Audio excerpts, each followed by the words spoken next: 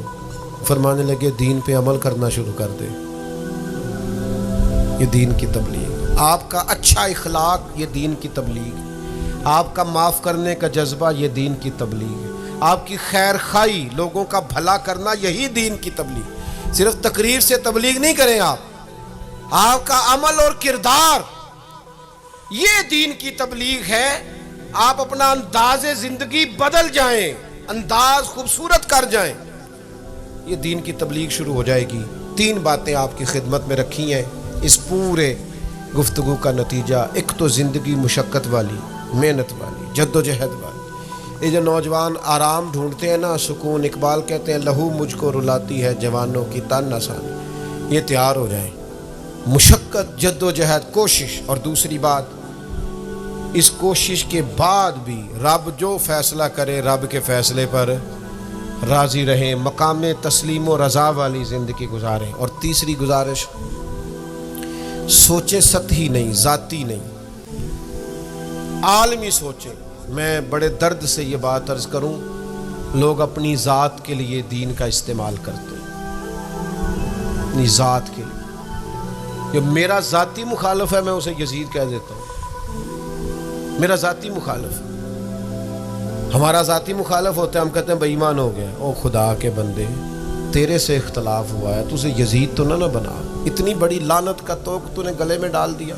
اگر وہ یزید ہے تو اپنے آپ کو کیا سمجھتا ہے؟ اپنا پھر تو نے درجہ کیا بنا؟ اتنی جلدی نہیں، قومی سوچیں پیدا کریں، کوشش کریں کہ آپ ملی کام کریں، آپ لوگوں کو جوڑیں۔